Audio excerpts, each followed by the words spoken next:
시청자 여러분 안녕하십니까? 가장 빠른 종합 뉴스큐 시작합니다. 국민의힘 이준석 대표가 오늘 첫 공식 일정으로 대전 현충원을 찾아서 천안함 유족을 만나 사과를 했습니다. 그리고 이어서 광주 참사 분향소도 찾아서 희생자들을 조문했습니다.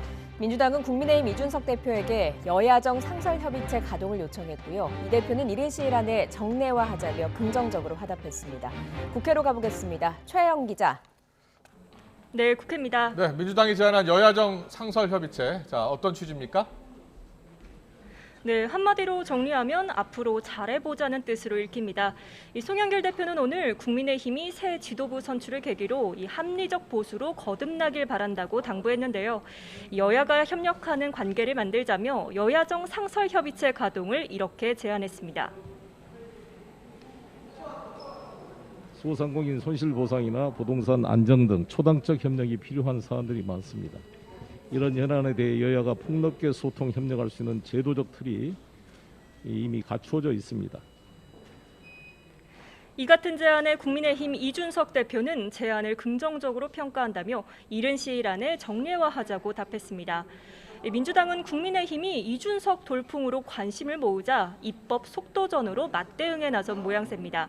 윤호중 원내대표는 국민의힘 전당대회를 기다리느라 6월 국회에 할 일이 쌓였다며 서둘러 법안을 처리하자고 촉구했는데요.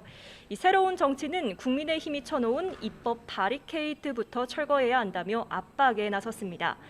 특히 새로운 야당 지도부는 이 수술실 CCTV 설치법에 어떤 의견을 갖고 있느냐며 반드시 통과시켜야 한다고 요구했습니다.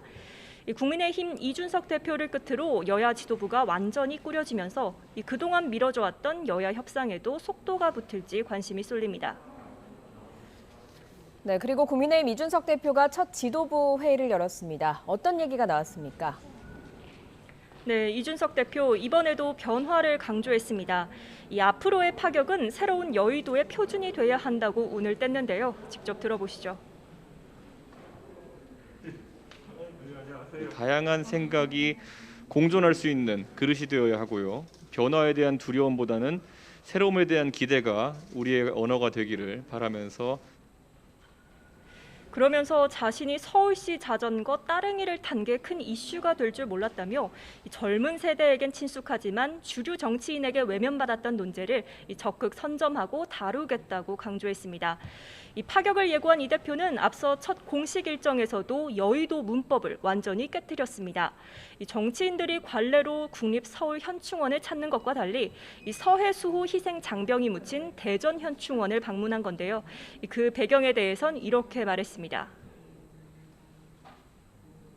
국가를 위한 희생에 있어가지고 대전현충원에 계신 분들에 대해서도 앞으로 우리 국민의힘에서 충분하고 많은 예우를 갖춰야 된다 이렇게 생각하고요. 그러면서 분단 상황에서 천안함 폭침이나 연평도 포격전으로 희생된 분들도 왜곡과 편향 없이 기릴 수 있어야 한다고 말했습니다. 뒤이어 광주 철거 건물 붕괴 사고 희생자들의 합동 분향소를 찾아 주문했는데요. 이 보수 정당 대표가 공식 일정 첫날부터 이 광주를 찾은 것도 매우 이례적입니다. 이처럼 이 대표는 공식 일정 첫날부터 이 남다른 행보를 보이며 보수 야당 변화에 첫걸음을 뗐습니다. 지금까지 국회에서 전해드렸습니다. 최초의 30대 당대표라는 새로운 이정표를 세운 국민의힘 이준석 신임 대표. 첫 행보부터 지금까지 당연시 여겨졌던 이른바 여의도 문법을 깨고 있는 모습입니다. 첫 출근길 검은색 고급 승용차 대신 지하철과 따릉이를 타고 노타이에 직접 배낭을 메고 출근을 했고요.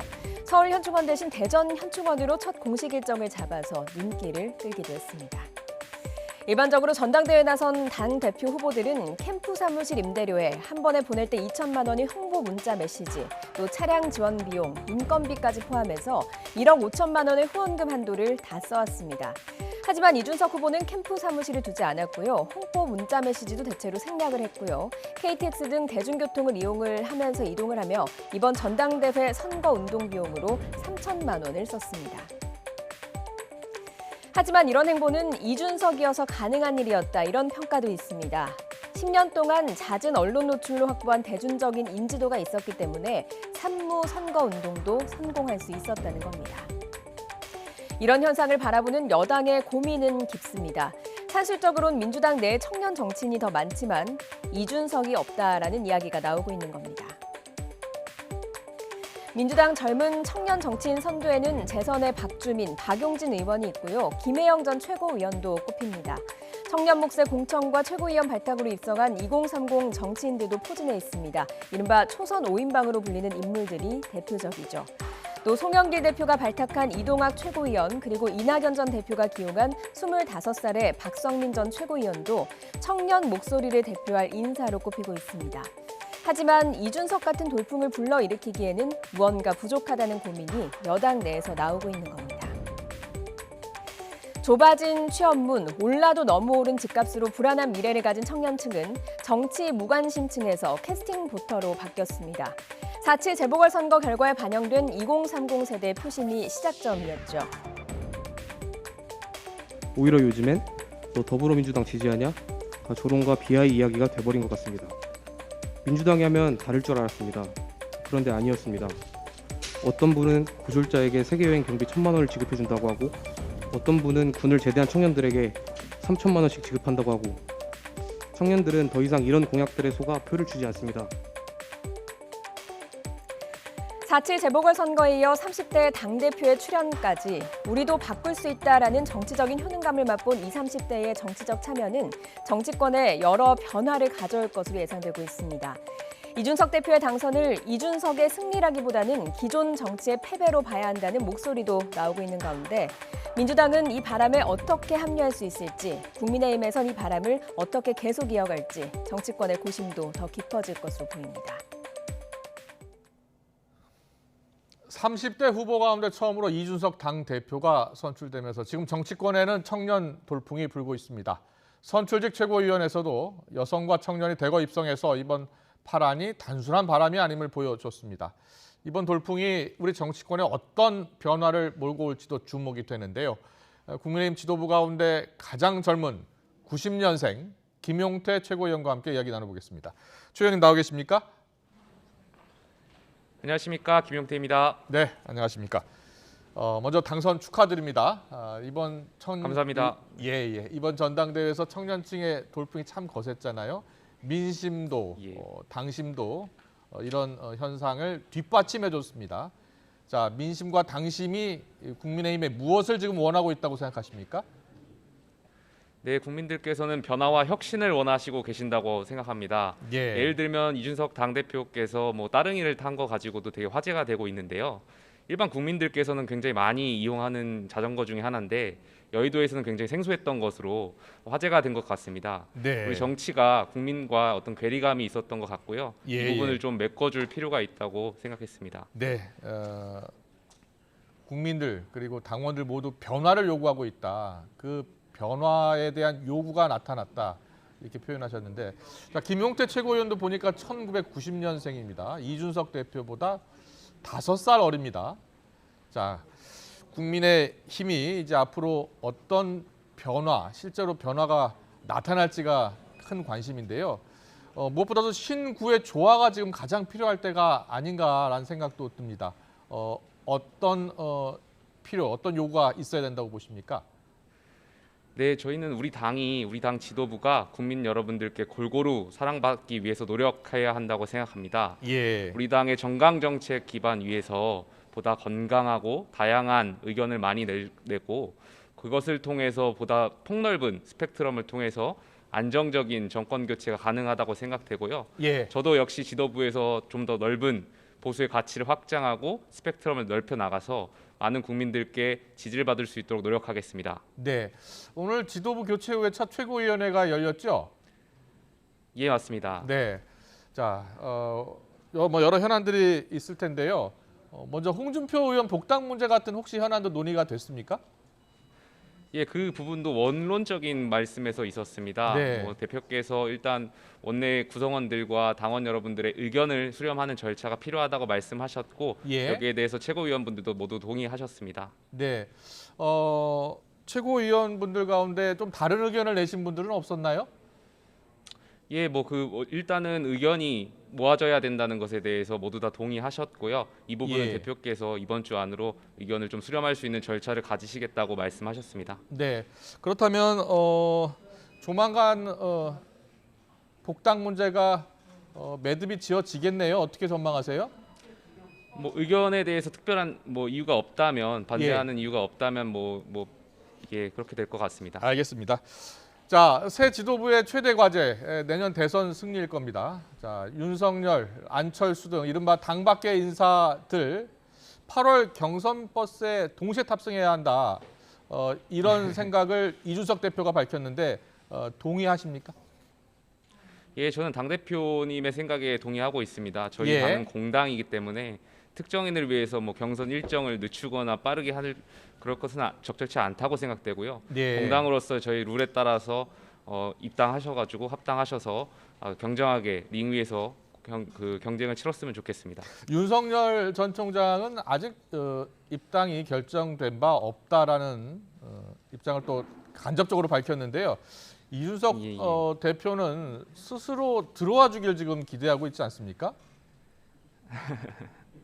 예. 그런데 예, 만약에 그 부분에 윤 총장이 대해서도 만약에 윤 전 총장이 이준석 대표가 원하는 8월에 같이 이 경선 버스에 탑승하기를 원하는데 8월에 탑승하지 않는다면 그렇다면 어떻게 해야 되겠습니까? 저는 윤석열 총장께서도 저희와 크게 다르지 않다고 생각합니다. 예. 야권 대통합을 통해서 어떤 정권 교체는 윤석열 총장이나 저희 당이나 모두 국민께서 바라는 점이라고 생각하고요. 그 지점에 있어서는 윤석열 총장께서 현명하고 바람직한 결정 내리실 거라고 저는 생각하고 있습니다. 네.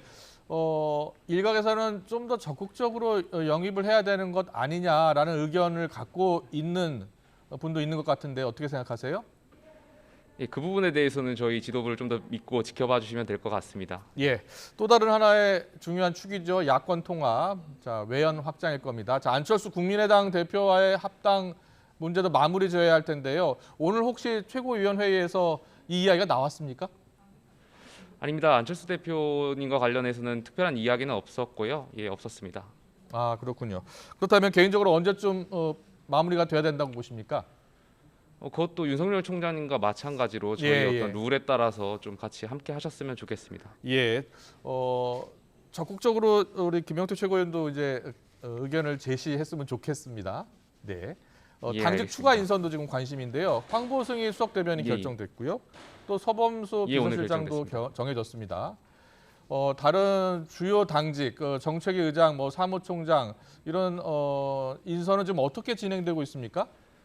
현재까지 말씀하신 대로 황보승이 수석 대변인 인선 의결되었고요. 예. 또 서범수 비서실장 의결되었고요. 또 예. 오늘 추가적으로 정무특별보좌역의 김철근 위원장이 의결되었습니다. 예. 추가적으로 나머지 사무총장이나 뭐 주요 당직자에 대해서는 추후에 계속해서 의견 나누기로 했고요. 오늘 예. 특별한 언급은 없었습니다. 오늘 보니까 최고위원회의에서 김재원 최고위원이 최고위원 회의에서 공식적으로 논의해서 결정한 것만 대외적으로 공표를 하자 이렇게 이야기를 했다고 하는데 어떤 이야기들이 오갔습니까? 예, 맞습니다. 그 최고위원들의 어떤 위상과 이런 것을 좀 당대표께서도 많이 세워주시길 바라셨고요. 이 부분에 대해서도 당대표께서도 말씀 동의하신 부분이 있었습니다. 그래서 네. 앞으로는 더 최고위원회에서 견설적인 논의가 있을 것으로 알고 있습니다. 예. 좀 지켜봐 이준석- 주시면 저희가 당 지도 예, 이준석 대표 같은 경우에는 뭐 우리의 파격이 새로운 표준이 됐으면 좋겠다라고 모두 발언에서 밝히고 일단 좀 듣고 싶다라고 이야기를 했는데 오늘 회의 안에서 이준석 최고위원이 또 특별하게 혹시 기억나는 발언을 한 게 있었나요? 오늘은 첫 회의다 보니까 모두 예. 다 이제 그 초반에 의견을 나누는 자리였고요. 예. 따릉이부터 시작해서 전반적으로 어떤 포부를 밝히는 자리였습니다. 그래서 앞으로 이러한 변화와 혁신을 좀 더 많이 보여주겠다 정도의 어떤 포부를 밝히는 자리였다고 생각하시면 될 것 같습니다. 예. 자 이제 개인적으로 김영태 최고위원은 청년 정치인 아니겠습니까? 청년 정치인으로서 청년을 위해서 당이 가장 우선적으로 해야 될 일이 뭐라고 생각하십니까? 저는 지금 그 청년 2030 세대가 느끼고 있는 어떤 불공정에 대한 박탈감이라든지 어떤 부모 찬스 없이도 개인의 노력만으로도 성공할 수 있다는 믿음이라든지 이런 믿음을 정부와 여당, 야당이 모두 다 심어줘야 될 필요성이 있다고 생각하고요. 예. 이 불공정성을 해결하는 데 주안을 도와야 된다고 생각하고 있습니다. 예. 그리고 야당과의 협력, 민생 문제 협력도 되게 매우 중요한 상황입니다. 자, 김용태 최고위원께서는 여당과의 협력 부분에 대해서 국민의힘이 어떤 모습을 보여줘야 된다고 생각하십니까? 저는 어제도 제 SNS를 통해서 예. 민주당의 청년 최고위원께 질문을 드렸고요. 예. 우리 국민들께서 바라시는 청년 정치, 청년 최고위원은 기성 정치에 편승하는 것이 아니라 어떤 소신과 목소리를 가지고 당내 자신만의 목소리를 내는 것을 원하시고 계시고요. 예. 이것에 대해서 민주당의 청년 정치인들께도 화답을 요구했습니다.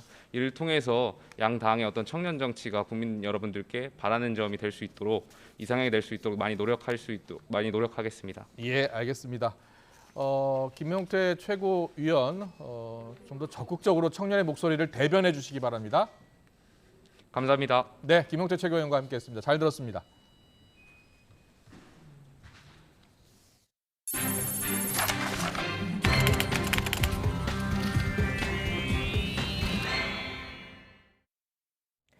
광주 건물 붕괴 사고로 희생된 9명의 장례가 마무리됐습니다.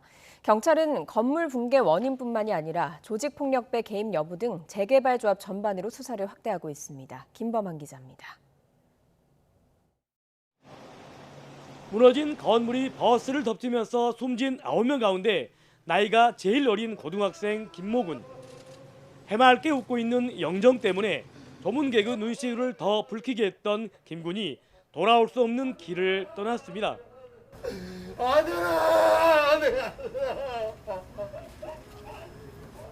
이로써 희생자 9명의 장례는 모두 끝났습니다. 하지만 광주 동구청에 마련된 합동 분향소는 유족이 원할 때까지 놔두기로 했습니다. 안전점검 특별 주간을 선포한 광주광역시는 본격적인 현장 점검에 나섰습니다. 광주에는 해체가 예정된 공사장이 8곳, 일반 공사장도 60여 곳에 이릅니다. 재난당국은 이러한 공사장의 안전성 전반에 대한 강도 높은 점검을 벌여 미흡할 경우 즉각 공사를 중단시키기로 했습니다. 사고 원인을 수사하고 있는 경찰은 이미 철거 과정에서 다단계 하도급이 이루어진 사실을 확인했습니다. 경찰 수사는 대개발 조합으로도 확대되고 있습니다. 16년이나 걸린 학동 4구역 재개발 사업은 지난 2018년 조합장이 바뀌는 과정에 보이지 않는 손이 작용했다는 의혹이 일고 있습니다. 기존 조합장을 몰아내고 새로운 조합장이 들어왔었는데 그 이제 3구역 조합장이 들어왔죠. 지금 OS를 안 쓰기로 하고 선거를 치렀어요. 그런데 이 사람들이 OS를 써가지고 그 쓰는 게를 왕창 한 150표를 이렇게 걷어가버려요. 경찰은 특히 부인 앞으로 철거업체를 갖고 있는 조직폭력배 출신 인사가 철거업체 선정 과정에 개입했는지도 들여다보고 있습니다. YTN 김범환입니다. 세월호 참사 진상규명을 위한 특별검사팀이 해경과 해군에 이어서 대검찰청에 대한 압수수색에 나섰습니다. 수사기관을 절반가량 남겨놓은 특검팀은 수사에 속도를 내고 있습니다. 취재기자 연결합니다. 손효정 기자. 네, 사회부입니다. 네, 대검찰청에 대한 세월호 특검의 압수수색 계속 진행되고 있다고요? 네, 세월호 참사 진상규명을 위한 특별검사팀은 오늘 오전 10시부터 대검찰청 포렌식센터를 압수수색하고 있습니다. 대검 통합 디지털 증거관리 시스템 서버가 대상으로 해경과 해군에 이어 세 번째 압수수색입니다. 이번 압수수색은 세월호 영상 저장 장치인 DBR 수거 과정과 관련된 영상이나 자료 등을 확보하기 위한 것으로 과거 검찰 세월호 특별수사단과 광주지검 등이 수사했던 자료가 대상인 것으로 알려졌습니다. 지난달 13일 공식 출범한 세월호 특검팀의 수사 기한은 60일로 수사 기간이 절반가량 지난 만큼 특검팀은 압수수색과 관련자 소환 조사를 이어가며 수사에 속도를 내고 있습니다. 앞서 특검은 지난 7일부터 해군과 해경 등에 대해서도 압수수색을 벌여 상자 30여 개 분량의 서류와 전자정보 100TB 이상 분량을 확보해 분석하고 있습니다. 또 지금까지 사회적 참사위원회를 비롯해 DBR 수거 과정 의혹을 제기했던 4.16 세월호 참사 특별조사위원회 관계자 등 11명을 참고인으로 소환해 조사했습니다. 여기에는 사고 당시 광주지법 목포지원의 DBR 영상복원 절차를 참관한 해경 관계자도 포함된 것으로 파악됐습니다. 국립과학수사연구원의 세월호 DBR 하드디스크 원본과 CCTV 영상복원 데이터 등의 감정도 의뢰해 복원 가능성을 따져보고 있습니다.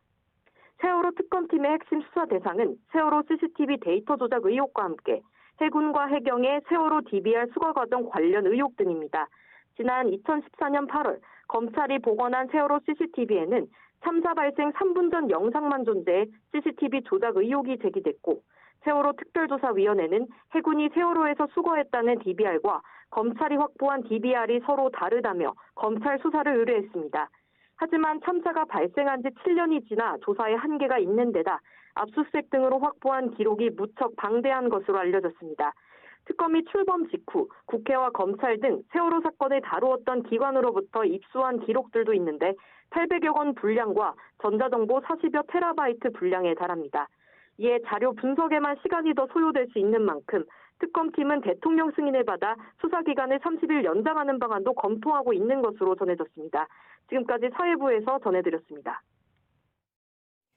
충남 칠갑산에 있는 한 저수지에서 쇠줄에 묶여 숨진 채 발견된 남성, 10여 년 전 인근 마을을 떠났던 주민으로 밝혀졌습니다. 경찰이 범죄 연관성을 염두에 두고 수사하고 있습니다. 이문석 기자입니다. 잠수대원들이 저수지에서 수색 작업을 벌입니다. 하루 전 남성 시신 한 구가 떠오른 곳입니다. 인근에 있던 광케이블 작업자가 시신을 발견하고 신고했습니다. 수상하게도 시신 허리 부분에 0.5cm 두께의 쇠줄이 감겨 있었습니다. 철사 여러 개를 꼬아 만든 줄이었습니다. 경찰은 혹시나 철사줄이 다른 물체에 묶여 있었는지 물속을 확인하고 있습니다. 시신이 크게 부패한 상태여서 경찰은 신원 파악에 큰 어려움을 겪었습니다. 어렵게 지문을 분석한 결과 인근에 주소를 둔 50대 남성으로 확인됐습니다. 경찰은 숨진 남성이 10여 년 전 마을을 떠났다는 주민들 말을 참고로 사망 경위 파악에 힘을 쏟고 있습니다. 특히 내의와 셔츠는 입고 있었는데 신발은 벗겨진 상태라 일대에서 유류품 찾는 작업도 벌이고 있습니다. 오래전 마을을 떠났다가 쇠줄에 묶여 숨진 채 발견된 남성. 전담반을 꾸린 경찰은 죽음의 비밀을 풀 단서를 찾기 위해 곧 시신을 부검할 예정입니다. YTN 이무석입니다. 일제 강제동원 피해자와 유족들이 일본 기업 상대 손해배상 소송을 각한 1심 판결에 불복해 항소했습니다. 피해자와 유족들은 오늘 서울중앙지방법원 앞에서 기자회견을 열고 법원에 항소장을 냈다고 밝혔습니다. 이들은 1심 재판장 김양호 부장판사가 강제징용자 783만 명과 가족, 국민을 억울한 사람으로 만들었다며 탄핵해야 한다고 주장했습니다. G7 정상회의 기간 한일 양국이 약식 정상회담에 잠정 합의했지만 일본이 일방적으로 취소한 것으로 파악됐습니다. 우리 군이 실시하는 독도 방어 훈련을 이유로 들었는데 매년 진행되는 정례 훈련을 명분으로 정상 외교를 거부하는 것은 비우호적 행동이라는 지적이 나오고 있습니다. 김도원 기자입니다. 2박 3일간 계속된 주요 7개국 G7 정상회의 기간 한일 정상회담은 없었습니다. 문재인 대통령이 만찬장 등에서 스가 일본 총리에게 다가가 짧은 인사를 나눈 게 전부였습니다. 문 대통령은 한일 관계의 새로운 시작이 될 수 있는 소중한 시간이었지만 회담으로 이어지지 못했다고 아쉬움을 나타냈습니다. 그런데 한일 양국은 원래 약식 정상회담 개최에 잠정 합의했던 것으로 파악됐습니다. 외교부 당국자는 실무 차원에서 한일 약식회담에 잠정 합의했지만 일본 측이 우리의 동해 영토 수호 훈련을 이유로 결국 응하지 않았다며 유감을 표시했습니다. 매년 2차례 정기적으로 실시되는 독도 방어 훈련을 이미 잠정 합의한 회담의 취소 사유로 거론한 건 적절하지 않다는 지적이 나옵니다. 독도 때문에 이 문제를 정상회담을 못한다면 앞으로도 영원히 못하는 거죠. 핑계나 명분과 일본 국민에게 설명하기에는 그나마 도움이 될런지 몰라도 객관적으로 볼 때는 전혀 설득력이 없는 설명이죠. 스가 총리는 강제징용, 위안부 피해 배상 문제에 대해 한국이 해결책을 제시해야 한다며 국가 간의 약속이 지켜지지 않고 있는 상태라고 거듭 주장했습니다. 한국 피해자들의 배상 요구는 2015년 위안부 합의와 1965년 청구권 협정 위반이라는 인식을 재확인한 것입니다. 우리 정부는 역사 문제와 별개로 한일 협력을 계속 추진하자는 투트랙 접근을 촉구하고 있지만 호응이 없습니다. 스가 총리는 지지율 하락으로 곤란을 겪고 있고 문 대통령도 임기 말에 접어든 만큼 한일 관계 개선에 동력을 찾기는 당분간 어려울 거라는 비관적 전망이 우세합니다. YTN 김도훈입니다. 중국은 주요 7개국 G7 정상회의가 중국에 대한 압박을 공론화한 것에 대해서 반발하고 있습니다. 중국에 대한 비판이 대부분 사실이 아니라면서 내정 간섭을 하지 말라는 입장입니다. 베이징 연결해 알아보겠습니다. 강성우 특파원. 네, 베이징입니다. 네, 중국 외교부의 공식 반응이 나왔습니까? 오늘 중국은 단오제 휴무여서 공식 입장이 나오지 않을 것 같습니다. 다만 이 관변 매체, 관영 매체들이 다투어서 이 G7 정상들의 공동 성명 내용을 비판하고 불만을 쏟아내고 있습니다. 신화통신은 주요 7개국 이 G7 정상들이 중국에 대한 압박을 담은 이 공동 성명을 채택한 것을 강력 비난했습니다. 신화통신은 세계가 도전 속에 직면한 상황에서 G7이 중국을 배제하거나 또는 봉쇄하려 한다면 실수가 될 거다 이렇게 지적을 했습니다. 관변 매체들은 중국 화가들이 그린 G7 정상회의의 풍자 그림을 소개하면서 비판을 하게 됐는데요. 이 가운데 레오나르도 다빈치의 최후의 만찬을 패러디한 최후의 G7이라는 그림이 눈길을 끌었습니다. 그림 속의 예수의 자리에는 이 미국을 상징하는 독수리를 그려 넣었고 일본은 그 왼쪽에 시바견이라는 개, 그리고 인도는 코끼리 이렇게 각각 표현이 되어 있습니다.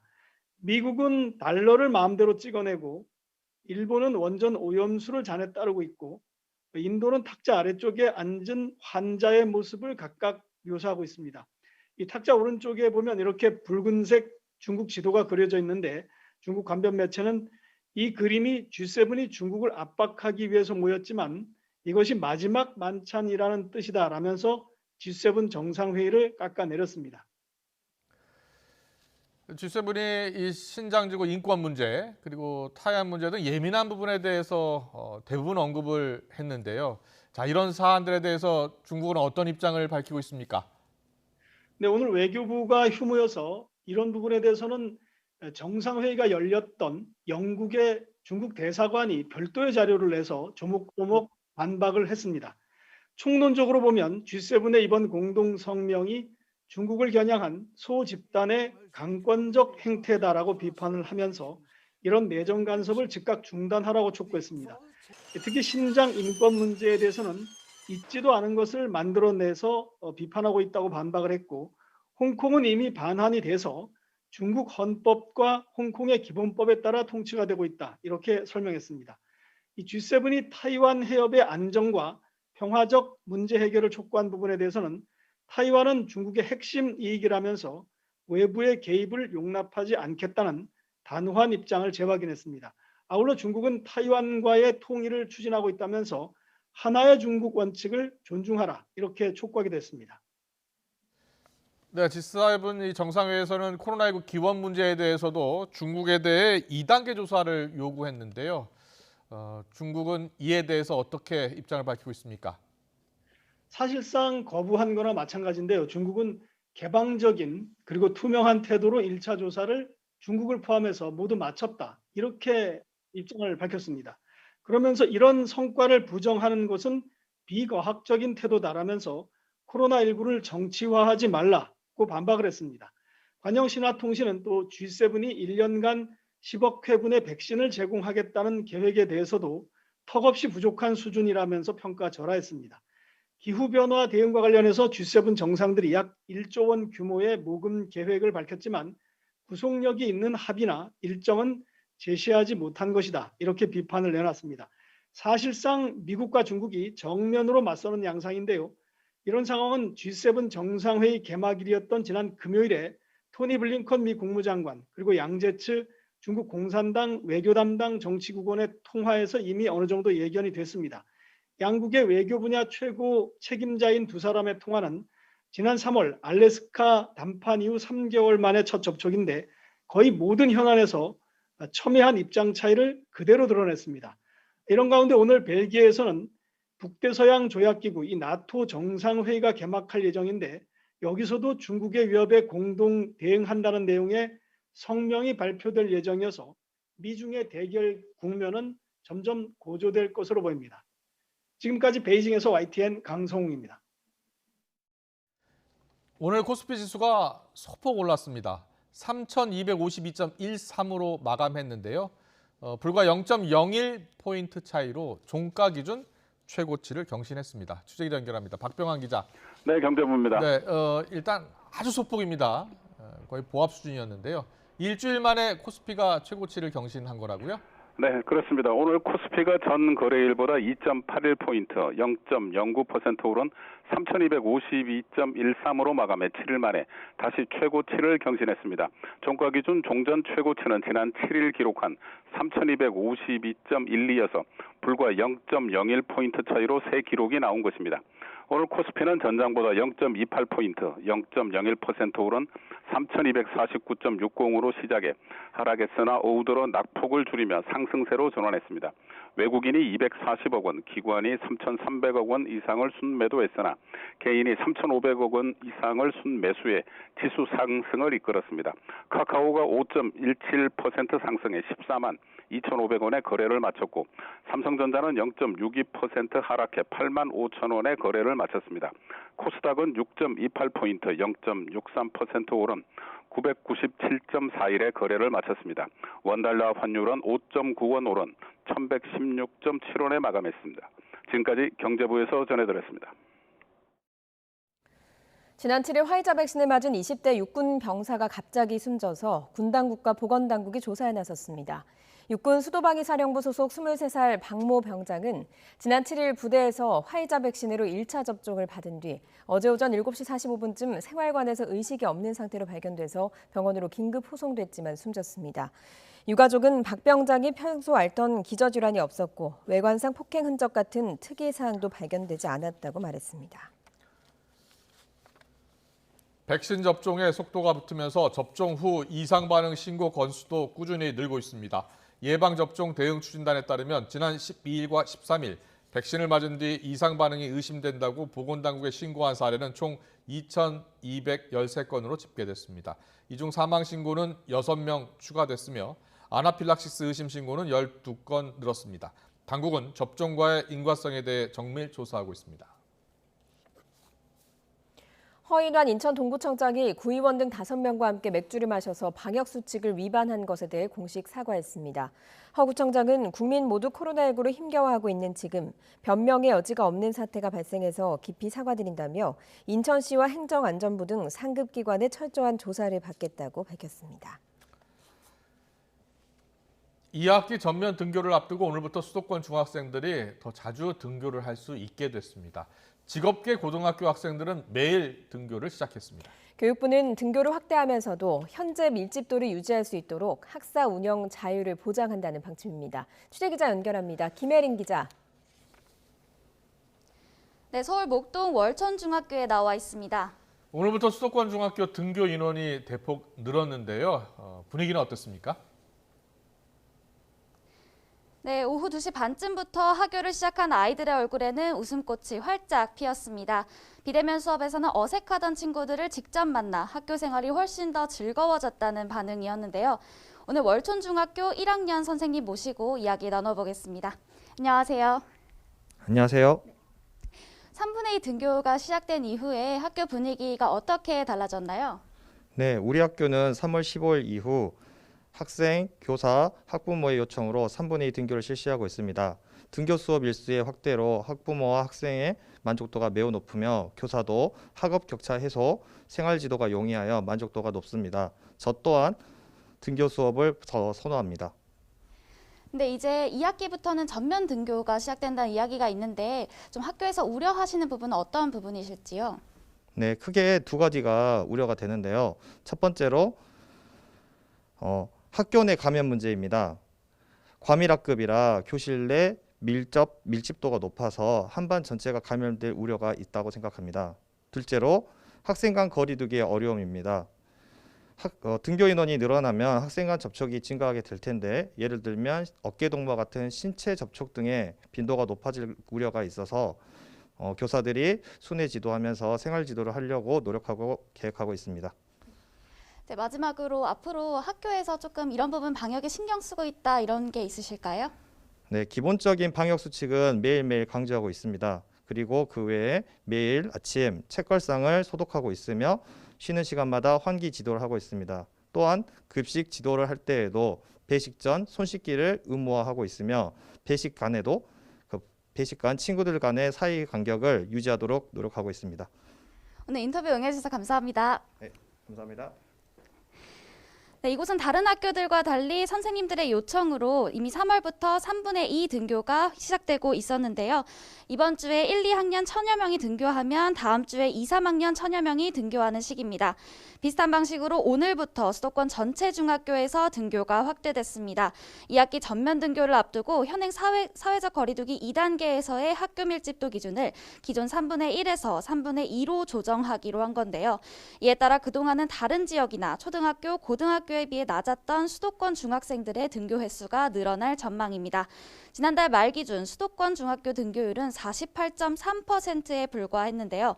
수도권 초등학교 67.7%, 수도권 고등학교 67.2%, 비수도권 중학교 80.9%와 비교하면 매우 낮습니다.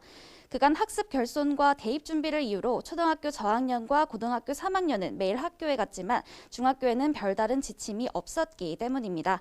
직업계 고등학교에서는 오늘부터 매일 등교가 시작됐습니다. 현장 실습 등이 이뤄질 수 있도록 거리두기 2단계까지는 전면 등교가 허용된 건데요. 교육부는 직업계 고등학교 매일 등교를 위해 취업 역량을 강화하고 사회 진출을 체계적으로 지원한다는 방침입니다. 2학기 전면 등교를 두고 교육부가 오늘 추가 설명을 내놨죠. 네, 그렇습니다. 오늘 조치는 2학기 전면 등교를 앞둔 사전 조치로 풀이됩니다.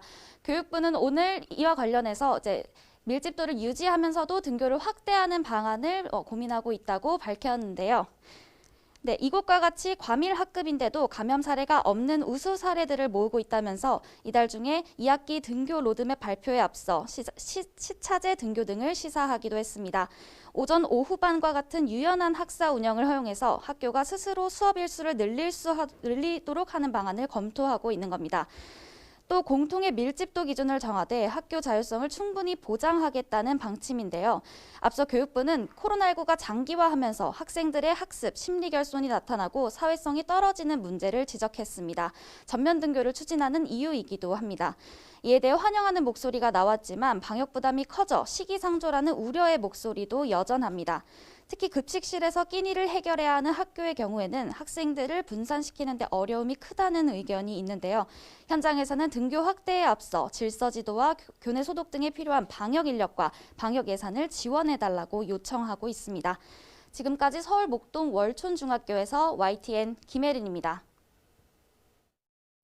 백신 접종 속도가 늘고 있지만 동시에 전국에서 오접종 사례가 잇따르고 있습니다. 왜 자꾸 이런 사고가 반복되는 건지 또 의료 사고에 대한 우려는 없는지 짚어보겠습니다. 정재훈 가천대 예방의학과 교수 연결합니다. 교수님 나와 계시죠? 네, 안녕하세요. 예, 안녕하십니까. 일단 전국에서 백신 오접종 사례가 잇따라 발견되고 있습니다. 대부분이 의료진의 부주의 때문인데요. 이게 좀 숙지를 하고 진행이 되지 않는지 좀 의구심이 드는 부분들이 있거든요. 왜 이런 겁니까? 네, 전국적으로 동시에 백신 접종이 이루어지고 백신 접종이 주로 위탁기관을 통해서 수행되다 보니까 산발적으로 이런 사례가 발생하는 것 같습니다. 예. 약물의 용법과 용량이 잘못 투여되는 사례는 생각보다 빈번하게 발생하는데요. 그렇기 때문에 다른 백신에서도 동일한 문제가 있을 수 있어서 최근에 개발되는 백신들은 미리 1인분만 포장이 되어 있어서 주사기를 꺼내서 접종하고 버리게 되게 설계가 되어 있습니다. 그러나 예. 코로나19 백신은 가급적 생산과 유통을 편리하게 하고 개발 속도를 단축하기 위해서 5인 내지 10인분을 한 바이알에 넣고 있어서 더 주의가 필요한 상황이죠. 예. 그런데 그 부안에서요, 5인분인 얀센 백신을 지금 한 병을 한 명에게 모두 접종을 해서 문제가 됐었는데 이렇게 맞은 사람이 총 5명이라고 하더라고요. 근데 뭐 문제는 없고 한 명만 40대 이상의 고열 증상을 겪었다라고는 밝혔는데 이런 오접종 사례가 계속되다 보면 의료 사고가 또 발생하진 않을까 걱정되는 부분도 있거든요. 네, 용법과 용량을 잘못 투여한 것 자체가 의료사고로 볼 수 있고요. 예. 하지만 국민들께서 실질적으로 하시는 걱정은 오접종으로 인해서 백신의 효과나 안전성에 문제가 생기는 것 아닌가 예. 이런 것이실 텐데요. 저도 이런 우려가 어느 정도 있습니다. 예, 백신의 용량과 용법은 철저한 과학적인 근거를 가지고 결정이 되는데요. 만약 임의로 용량이나 투약 간격을 조정하게 되면 당국과 전문가가 판단할 수 있는 과학적인 근거 자체가 없어지게 되는 것입니다. 그래서 안전성과 효과성을 보장하기가 어렵기 때문에 반드시 주의가 필요합니다. 예. 이렇게 한 번에 좀 많이 맞은 경우에는 어떻게 됩니까? 다 2차 접종도 맞아야 되는 겁니까? 아니면 좀 안 맞아도 되는 겁니까? 네, 용량을 줄여서 접종한 경우에는 1회 분량만 절반 정도 용량만 들어간 예. 경우에는 2회 접종을 그대로 진행하는 것으로 가이드라인이 되어 있습니다. 예. 하지만 2회 접종 모두 용량이 절반인 경우에 대해서는 전문가가 별도로 판단을 해봐야 될 것 같습니다. 예, 별도의 판단이 필요하다 이런 말씀을 해주셨습니다. 그리고 심지어는요, 의료진이 임의대로 판단을 해서 백신 접종량을 줄이기도 했다가 논란이 됐습니다. 관련 병원 원장의 이야기 들어보고 질문 더 이어가겠습니다. 전용량을 다 놨을 때 어떤 문제가 생겼을 때 저희도 거기에 대해서 이제 의학적, 도덕적 책임을 안 질 수가 없는 겁니다. 그러다 보니까 예진이란 게 그래서 있는 거거든요. 방역 당국이 얘기한 대로 용량을 놨을 때 문제가 생기면 의학적, 도덕적 책임을 질 수 없다. 그래서 질 수밖에 없다. 그래서 예진이 그래서 있는 거다. 이런 설명이거든요. 어떻게 들으셨습니까? 네, 원래 백신의 용량보다 적게 들어가게 되면 백신도 어느 정도 안전 범위가 있기 때문에 항체 형성 자체는 어느 정도 될 수 있다라고 예. 추측을 할 수 있습니다만 효과를 완전히 보장하기는 어렵고요. 또 절반 용량을 접종할 경우에 안전성에 있어서 더 도움이 되는 것 아닌가 이제 이런 말씀을 하시는데 이것도 검증이 조금 어려운 이야기입니다. 특히 예. 백신 접종 후에 발생하는 중증 이상 반응은 면역학적 기전에 의한 혈전이나 아나필락시스가 대부분이고 용량을 절반 정도 줄인다고 해서 발생 가능성이 낮아지는지에 대한 검증은 이루어져 있지 않습니다. 그래서 네. 효과는 떨어질 가능성이 있고 안전성은 높아지지 않는 손해만 보는 결정이라고 볼 수 있죠. 예. 이렇게 하면 방역 당국에서는 대처를 어떻게 해야 되는 겁니까? 네, 방역 당국에서는 교육과 사례 전파가 중요하다고 보고요. 이런 사례들이 전국에서 지속적으로 발생할 겁니다. 예. 하지만 주요한 패턴들이 있을 거고요. 그런 패턴에 대해서 접종기관에게 전달해주고 주의를 부탁하는 것들이 현실적으로 가장 도움이 될 건데 저는 그것보다도 이제 의료인들 그리고 현장에서 접종을 수행하시는 분들에게 충분한 행정적이거나 제도적인 지원도 있어야 된다라고 봅니다. 예. 의료인이라고 해서 백신에 대해서 모든 정보와 판단을 혼자서 내릴 수는 없고요.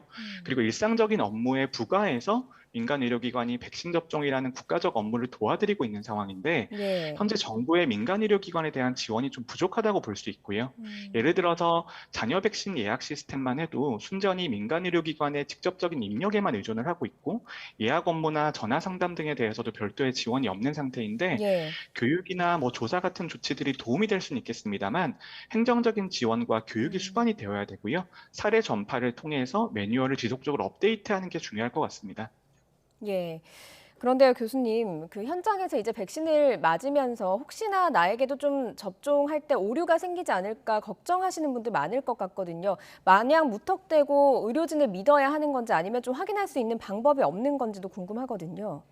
네, 확인할 수 있는 방법이 일반인들에게는 좀 어렵고요. 예. 그렇기 때문에 의료인들에 의해서 전문적으로 접종이 이루어져야 되는 겁니다. 그래서 의료인들에 의해서 충분히 접종이 이루어질 수밖에 없는 그런 상황이기 때문에 정부나 당국 그리고 전문가들이 이런 사례들을 지속적으로 알려드려야 된다라고 봅니다. 예, 어떤 병원에서 어떤 문제가 발생했는지 좀 방역 당국과 정부에서 지속적으로 알려줄 필요가 있다라는 말씀이셨고 일단 맞는 분들 입장에서는 믿고 맞을 수밖에 없겠네요.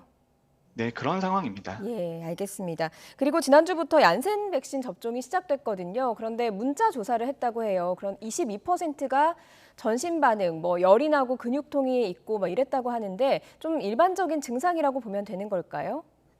네, 바이러스 전달체 백신 등 코로나19 백신은 다른 백신 접종보다 접종 후에 몸살 기운이나 발열, 근육통이 좀 빈번하게 나타나고요. 예. 주사 부위가 아픈 증상은 거의 모든 접종자에게 나타납니다. 그리고 근육통 등도 꽤 높은 빈도로 나타나는데요.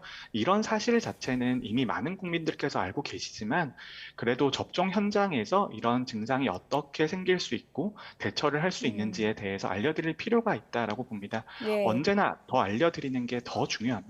예, 그 주변에 얀센이나 아스트라제네카 백신 맞으신 분들 보니까 한 이틀 정도는 열이 나는 경우가 있더라고요. 좀 어느 정도 열이 지속이 되면 병원을 찾거나 이런 것들을 해야 될까요? 네, 경증 이상 반응이라고 하는 발열이나 몸살 기운 같은 예. 경우에는 48시간이 지나면 거의 대부분 사라진다라고 되어 있습니다. 예. 근데 그것보다 더 중요한 것이 이상 반응이 굉장히 심하게 나타난 다음에 점점 좋아지는지 아니면 악화 경로를 가는지가 중요한데요. 예. 만약에 이상 반응을 경험하셨더라도 어느 정도 시간이 지나고 나서 점점 호전이 되시면 그것은 안심하실 수 있는 상황이고요. 하지만 두통이라든지 발열이 점점 더 심해진다면 반드시 의료기관을 방문하시는 게 좋겠습니다. 예, 알겠습니다. 참고를 하시면 좋겠고요. 그리고 뭐 계속해서 부작용에 대한 우려도 계속되고 있는 것 같습니다. 사망 소식이 계속 들려오고 있는데 얀센 백신 맞고 30대가 사망한 사례도 나왔고 20대 육군병장이 화이자 백신 맞고 엿새 맨에 사망하는 일도 있었고요. 또 아스트라제네카 맞은 50대가 숨지는 일도 있었거든요. 이런 것들을 좀 어떻게 봐야 되겠습니까? 네, 먼저 이제 고인과 유가족에게 깊은 위로를 전해드립니다. 하지만 백신 접종 후의 사망 신고는 매우 신중하게 다루어져야 하는데요. 일단 상황과 이제 증상 발생 기간 이런 것들을 봤을 때 혈소판 감소성 혈전증 같은 알려진 중증 이상 반응은 아닌 것으로 보이지만 네. 모든 가능성을 열어두고 철저한 조사를 해서 국민들에게 알려드릴 필요가 있다고 보고요. 하지만 이제 개별적인 사례로 접근하게 되면 인과관계 판단이 어려운 영역이 있을 수 있기 때문에 전체 접종자들의 사망률 자체가 기저 사망률보다 높아지는지 확인하는 과정이 반드시 필요하고요. 그리고 이제 미국과 영국과 이제 유럽 등에서 백신 접종 전후에 사망률의 변화가 있는지를 지속적으로 우리나라 말고도 추적을 하고 있습니다. 하지만 그런 사례를 봤을 때 백신 접종과 사망 신고 사이에는 인과관계가 전 세계적으로는 크게 확인된 것은 없습니다. 예, 알겠습니다. 일단 백신 접종 속도가 빨라져서 일상이 좀 더 가까워지는 건 좀 반가운 소식인데 지금 현장에서도 오접종 없도록 좀 주의가 필요하겠고요. 방역 당국도 철저하게 주의를 시켜야 될 것 같습니다. 정재훈 교수님과 함께 얘기 나눴습니다. 교수님 고맙습니다. 네, 감사합니다.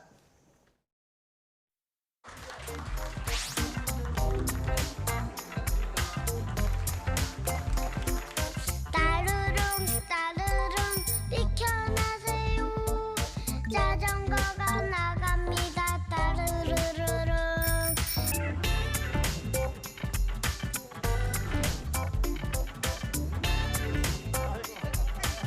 토론 배틀을 통해서 2명의 대변인과 2명의 상근 부대변인을 선발할 수 있도록 하겠습니다.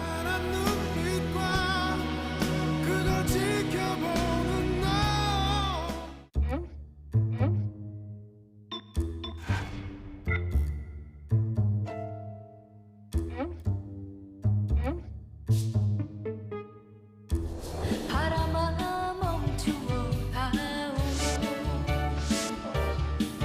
난 몰라.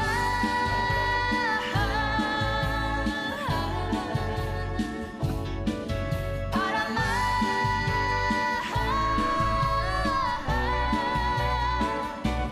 멈추어 다오. 네, 이준석 국민의힘 대표가 첫 공식 일정으로 대전 현충원을 찾아서 천안함 희생자 유가족에게 사과를 했죠. 또 윤석열 전 검찰총장, 이준석 지도부에 큰 기대를 갖고 있다면서도 국민의힘 입당 여부는 아직 말을 아끼고 있습니다. 윤 전 총장이 야권 잠룡으로 입지를 굳혀가는 가운데 추미애 전 법무부 장관도 조만간 대선 출마 여부를 결정하겠다고 했습니다. 정치권 이슈 추은호 해설위원과 짚어보겠습니다. 어서 오세요. 네, 안녕하세요. 안녕하십니까. 36살의 제1야당 대표 오늘 첫 공식 일정이 있었습니다. 그렇습니다. 네, 대전 현충원도 찾았고 그리고 또 이어서 광주 그 참사 희생자 분향소도 찾았고요. 여러 행보들이 다 지금 눈에 띄고 있습니다. 자, 어떻게 보셨습니까? 일단 그 첫 행보는 신선하다 이런 네. 느낌이 많이 있는 것 같습니다. 네. 예를 들어서 그 산무선거 예. 그 선거 비용도 3천만 원밖에 쓰지 않고 후원금으로 들어온 1억 2천만 원은 전부 당에 반환을 네. 했다라든가 아니면은 어제의 경우에는 지하철 타고 집에서 지하철 타고 여의도역까지 와서 예. 그리고 따릉이를 타고 자전거를 타고 이렇게 국회에 예. 출근한 모습이라든지 이런 것들이 본인에게는 자연스럽지만은 굉장히 신선하다 이런 반응들을 많이 줬던 것 같고요. 예. 오늘 첫날 행보도 보통 서울에 있는 국립동작동 현충원이 아니라 대전 현충원을 방문했다. 예. 거기서 천안함 희생자들 유가족들을 만났다라는 점 그리고 보수 정당의 대표는 처음으로 첫날 일정을 광주를 또 방문했다라는 점 이런 점들이 사실상 좀 이준석 대표의 행보가 굉장하게 파격적으로 다양하게 이렇게 전개될 가능성이 있다 이런 생각이 들었습니다. 그 첫 출근길에 타고 왔던 따릉이, 그 공유자전거 따릉이가 워낙 화제가 되다 보니까요. 오늘 이준석 대표가 첫 최고위원회를 주재했는데 여기서도 이 따릉이 관련 언급이 나왔습니다. 들어보고 오겠습니다. 사실 저희가 지금 행하는 파격이라고 하는 것들은 새로움을 넘어가지고 여의도의 새로운 표준이 되어야 합니다. 제가 따릉이 자전거를 탔다는 것이 그렇게 큰 이슈가 될 줄은 몰랐습니다. 이게 출퇴근 시간만 되면 국회 내 8개 대여소의 따릉이가 부족할 정도로 이 보좌진과 국회 직원들의 이용 빈도가 높은데 역설적으로 정치인 한 사람이 타는 모습이 처음 주목받는 것이 놀랍기도 합니다. 좀 젊은 세대에게는 이미 친숙하고 잘 이용되는 것들이지만은 주류 정치인들에게는 외면받았던 그런 논제들을 적극적으로 발굴하고 선점하고 다룰 수 있는 정치를 앞으로 해나가도록 하겠습니다. 보통 당 대표는 검은색 고급 승용차를 타고 그렇습니다. 등장을 하고요. 내리면 기자들이 뭐 물어보고 그랬었는데 자전거를 타고 백팩을 메고 이렇게 출근을 했습니다. 그런데 이게 여의도의 새로운 표준이 될 수 있을까요? 어떻게 그러기는 보세요? 좀 어렵죠. 예, 예. 뭐 자전거로 출근한 정치인들 과거에 꽤 있었습니다. 예. 대표적인 그 제가 보기에는 원조격이 박찬종 전 의원이 아닌가 싶은데요. 예. 9대 때 초선 의원 때 자전거를 타서 이렇게 국회 앞을 지나는 사진이 실린 기억이 있고요. 또 14대 국회 때에도 등원 처음 할 때 이렇게 네. 자전거로 등원한 적이 있습니다. 그런데 쇼 그만해라. 쇼하지 마라. 이런 쇼하지 비판 마라. 여론이 있으니까 한두 번 하다가 그만둔 적이 있고요. 하지만 이인재 의원 경우에는 무소속 의원 시절에 자전거로 집에서 상당히 출근을 많이 했었습니다.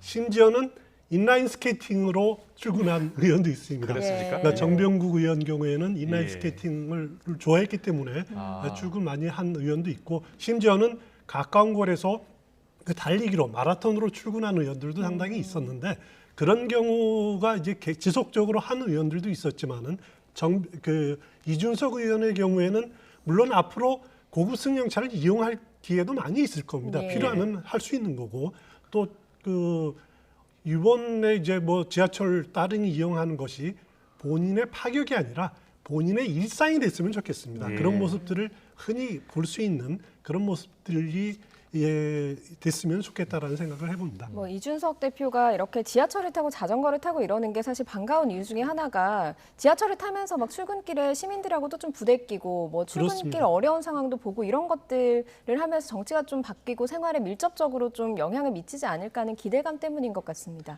그렇습니다. 제 기억으로는 김부겸 총리도 초선 의원 시절에 주로 그 대중교통 이용을 많이 했던 것으로 기억을 하고 있고요. 또 일부 의원들도 뭐 한 달에 한 번이라든지 일주일에 한 번이라든지 자기가 나름대로 정해서 대중교통을 이용하는 분들도 상당히 있더라고요. 이낙연 전 대표도 그 김포선 한번 타고 그랬었잖아요. 그렇습니다. 예. 그거는 이제 체험을 하기 위해서 예. 그런 거고요. 이번 기회라도 국회의원들이 자기 지역구에서 서울에 집이 있으면은 일주일에 한 번이라도 승용차가 아니라 대중교통을 이용해서 한번 출근하는 경험들을 이렇게 좀 생활화했으면 어떨까 그런 생각을 해봅니다. 알겠습니다. 이준석 대표 오늘 첫 공식 일정으로 대전 국립현충원 그리고 또 광주를 찾았는데요. 과거 정당 대표와는 다른 행보를 이어갔습니다. 관련 발언 듣고 오겠습니다. 저희가 늘 상처를 많이 받았는데 앞으로 상처를 더 받지 않았으면 좋겠다라고 그 말을 꼭 좀 전해달라고 했거든요. 그래서 제가 아침부터 만나 뵙고 싶어서 여기 왔습니다. 꼭 그렇게 하겠습니다.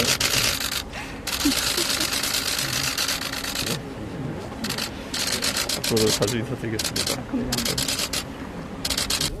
저는 전두환 대통령의 그런 이준석 대표 같은 경우에는 경선 과정에서도 천안함 유족들을 만났었고요. 그렇습니다. 그리고 당대표 되기 전부터 대표가 된다면 대전 현충원부터 가겠다라고 이야기를 했습니다. 그래서 안보 행보, 보훈 행보를 하고 있다 이렇게 평가하던데 어떻게 보셨어요? 일단 이준석 대표 경우에는 이제 특히 천안함 또 서해 교전 당시에 이렇게 숨진 분들이 20대 초반 아닙니다. 그래서 어떻게 보면 자신이 20대 초반 때 그때 그 천안함으로 희생된 부분하고 거의 동시대 아니냐. 예. 그 아픈 마음들을 갖고 있다라고 이렇게 표현들을 했더라고요.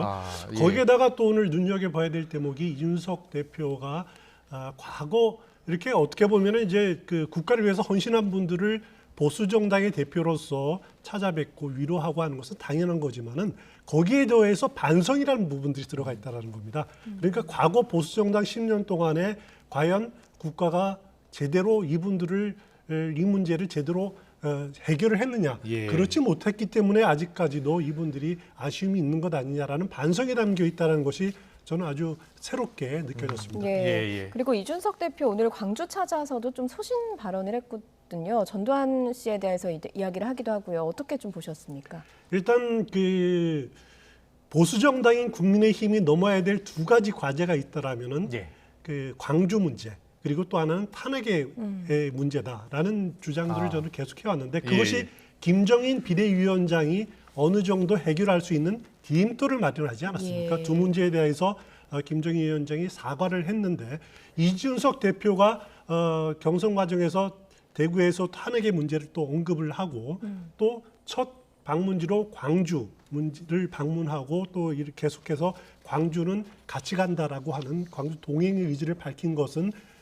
김정인 위원장의 그 사과 문제가 비단 개인의 문제가 아니라 보수 정당인 국민의힘이 계속 안고 갈 문제다.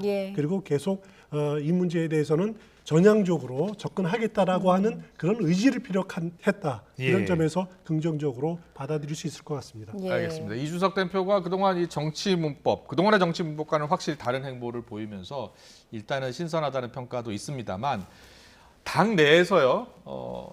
이제 지금은 아니지만 조만간 반발하는 그런 모습도 나타날 것 같습니다. 그렇습니다. 그래서 신구 조화가 필요하다라는 이야기도 나오고 있고요. 자, 어떻게 전망하세요?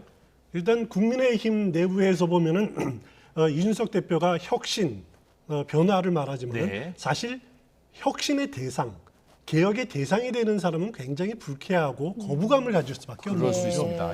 그렇기 때문에 이 문제는 결국 이준석 대표의 리더십과도 연결이 될 겁니다. 과연 의원들, 당직자들을 제대로 컨트롤할 수 있는 리더십을 발휘할 수 있을 것이냐 이렇게 연결이 될 건데 이준석 대표 이제 다른 문제는 이준석 대표가 공정 그리고 경쟁을 주로 말을 하지 않습니까?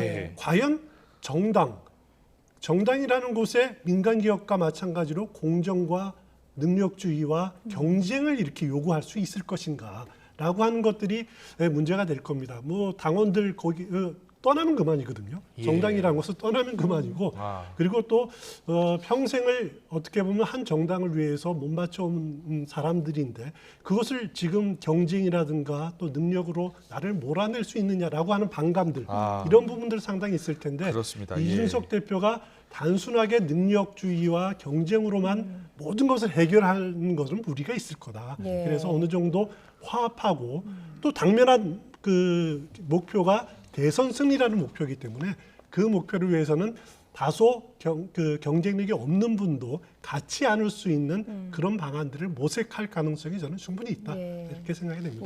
그래서 뭐 이준석 당대표 수락연설할 때 뭐 제가 말하는 변화를 바라보는 거친 생각, 전통당원들의 그렇습니다. 불안한 눈빛 있는 거 안다 이렇게 이야기하지 않았습니까? 어떻게 좀 화합을 시켜갈 수 있을지 지켜보도록 하고요. 가장 큰 과제 중에 하나가 대선 경선 버스에 이 주자들을 빨리 태우느냐, 어떻게 태우느냐의 문제인 것 같습니다. 그런데 뭐 윤석열 전 총장과 뭐 축하 메시지도 주고받았다라고는 하지만 윤 전 총장 쪽에서는 입당에 좀 선을 긋고 거리를 두고 있는 모습이거든요. 윤 전 총장이 왜 이렇게 뜸을 들이는 걸까요? 일단 윤석열 전 총장 입장에서는 그 이준석 체제가 과연 본인한테 득이 되느냐, 본인의 대선 거대에 득이 되느냐가 하나 있을 거고요. 또 다른 하나는 이준석 그 대표가 제시한 그 대선 버스에 동시에 바로 탑승하는 것이 지금 시기적으로 유리한 것이냐. 이 두 가지를 아마 고민하게 될 건데 제가 보기에는 그래서 이제 그 지금 윤석열 대표 측에서 나오는 이야기들을 보면은 버스 먼저 떠나도 택시 타고 하면 되는 것 아니냐 이런 말도 지금 나오고 있거든요. 상당히 경계하는 목소리, 벌써 기싸움에 들어간 듯한 느낌을 받고 있는데 먼저 이준석 대표 체제가 윤석열 전 총장의 대권 과도에 득이 되느냐? 저는 충분히 득이 된다고 생각을 합니다. 예. 왜냐하면은 윤석열 전 총장으로서는 가장 두려워하는 부분이 어떤 거냐면은 보수 정당의 보수층의 표는 자기 본인이 획득했다고 인정을 하더라도 그렇게 치더라도 혹시 국민의힘에 입당하면은 그 중도층이 등을 돌리지 않을까, 이탈하지 않을까라는 부분들을 제일 두려워하는 걸 거거든요. 예. 그 부분을 이준석 대표가 들어섬으로써 어느 정도 이렇게 중화시킬 그럴 여지가 충분히 있다라는 거죠. 그렇기 때문에 윤석열 전 총장에게는 이준석 대표 체제가 도움이 될 거다. 예. 두 번째는 대선 버스에 바로 합류하는 것이 득이 되겠느냐, 아니면은 나중에 별도 세력으로 가다가 나중에 대권 야권 단일화로 뭉치는 것이 낫겠느냐, 이 부분에 대해서는 아직 결론을 내리진 것 같지는 않은데 그래서 이제 여러 가지 이야기가 나오지만은 그래도 이준석 대표가 주장하고 있는 것이 누구에게 특혜 없다, 공정한 경쟁이다라고 이렇게 주장하지 않습니까? 그런데 윤석열 전 총장이 말하는 것이 상식과 정의와 그리고 법치 아닙니까? 누구에나 특혜 없이 만약에 본인이 들어가서 완오브댐으로 승부를 해서 본인이 쟁취를 한다라면 그것은 자신의 성과가 되는 거죠. 그렇기 때문에 저는 동시에 출발하는 것도 결코 불리한 것은 아니다. 그래서 언제쯤일지 모르겠지만은 조만간 그 문제에 대해서 결론이 내려지지 않을까 이렇게 예측을 합니다. 몇 달 전에 있었던 서울시장 보궐선거를 보면 안철수 전 대표의 지지율 변화가 결국은 영향을 미치더라고요. 그래서 그렇습니다. 윤석열 전 총장도 지지율이 계속 유지되느냐 아니면 꺾이느냐가 국민의힘에 바로 들어가느냐 아니면 나중에 들어가느냐 결정적 변수가 될 것 같거든요. 굉장히 중요할 겁니다. 특히 중도층의 표심이 어디로 움직이느냐. 자신이 국민의힘으로 들어갔을 경우에 중도층의 이탈을 어떻게 막을 수 있겠느냐 하는 부분들이 윤석열 전 총장이 가장 고민하는 대목이 아닐까 싶습니다. 오늘 나온 지지율은 좀 어떻게 나오는지 볼까요? 지금 차기 대선 후보 적합도 보면 윤석열 전 총장이 39% 나온 그런 여론조사가 있고요. 머니투데이 미래한국연구소 P&R 리서치네요. 그리고 또 TBS가 의뢰했죠. 한국사회여론조사 연구소가 조사하는 것도 보면 윤석열 전 총장이 35.5, 이재명 27.7이 나오고 있습니다. 자, 최근에 양강우도는 그대로 유지되고 있는 것 같고요. 지지율에 큰 변화는 안 나타나고 있는 것 같은데요. 그렇습니다. 오늘 이 두 여론조사의 공통점은 뭐냐면은 무선 ARS입니다. 무선 ARS 100%로 진행된 조사인데 항상 ARS 조사를 해보면은 윤석열 전 총장이 굉장히 높게 나옵니다. 반면 전화면접원이 조사하는 여론조사를 보면은 이 여론조사보다는 좀 낮게 나오는 것이 하나의 경향으로 지금 굳혀져 있다. 이런 지적은 드리고 싶고요. 사실 39%, 40%라면 대세론이 형성됐다. 이렇게 봐도 될 정도로 굉장히 압도적인 여론이 아닐 수 없습니다. 거기다가 이재명 지사하고 격차도 갈수록 벌어져 있거든요. 일주일 전보다도 격차가 커지고 있기 때문에 이 추세가 물론 이제 분석을 해보면은 지난주에 있었던 공수처의 윤석열 전 총장에 대한 수사 들어갔다라는 거, 또 국민의힘 이준석 대표 체제 컴패션 효과가 이렇게 넘쳐났다. 이런 분석을 할 수 있겠지만은 분명한 것은 윤석열 전 총장에 대한 지지도가 특히 보수층의 지지도는 강고하게 뭉치고 있고 중도층이 한동안 이탈했다가 이탈 추세가 잠잠해지는 것 아니냐라고 이렇게 분석해 볼 수 있을 것 같습니다. 그리고 민주당에서는 가장 먼저 대선 출마 선언을 했던 박용진 의원이 3위로 지금 이름을 올린 게 좀 눈에 띄는 여론조사 결과였거든요. 왜 이런 걸까요? 일단 박용진 의원이 5%대를 넘어서 3위로 올라섰다는 여론조사가 한 3군데 있습니다. 제 기억으로는 한길 리서치가 있고 이게 P&R 여론조사가 있고 또 한국사회 여론조사도 보니까 3위로 이렇게 5%대를 넘어서 6% 나온 여론조사가 있는데 사실 박용진 의원은 민주당 출신이 아니죠. 원래는 민노당 출신이었죠. 민노당 출신이었다는 그런 한계는 있습니다. 그래서 일각에서는 이것은 국민의힘의 이준석의 효과가 영향을 본 거다, 반짝 효과일 거다라고 하는 분석이 있을 수가 있고요. 또 다른 한편에서는 그래도 5%대를 넘었다라면은 구조적으로 이건 굉장히 탄탄한 거다. 눈여겨봐야 될 대목이다라고 하는 분석도 있을 수가 있을 겁니다. 어느 쪽이 맞는지는 뭐 그 민주당 경선이 진행되는 과정에서 좀 그 지켜봐야 될 대목이지만은 가장 뼈아픈 분은 아마 정세균 전 총리가 아닐까 싶어요. 정세균 전 총리는 5%대를 지금 아직 넘지 못하고 있는데 이러다가 자칫 박용진 의원에게 추월되는 상황이 지속되는 것 아니냐, 이 부분 상당히 힘들어할 겁니다. 예, 그 여론조사 앞서 보니까 추미애 전 장관도 나타나 있네요. 보니까 5.1%, 4.7%포인트 정도 나오고 있는 것 같고, 최근에 각종 방송에서 인터뷰를 하고 있어요. 그렇습니다. 조만간 출마를 선언할 것 같다라는 이야기도 나오고 있고요.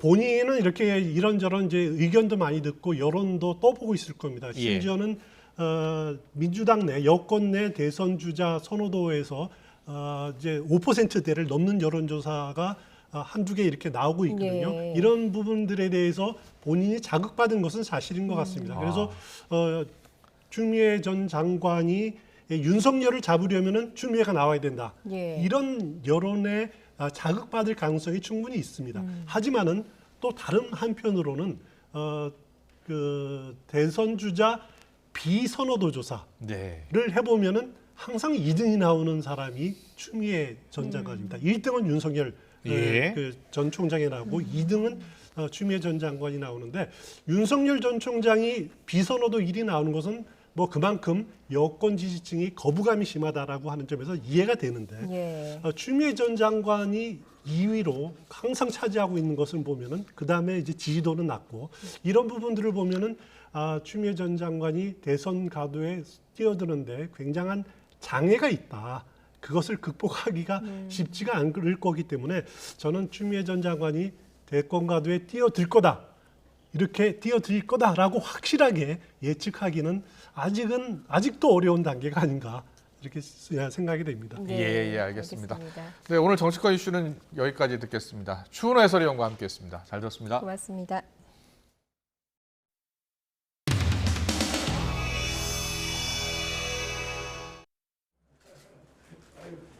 축하드립니다. 감사합니다. 대단한 저력을 보였습니다. 대단해.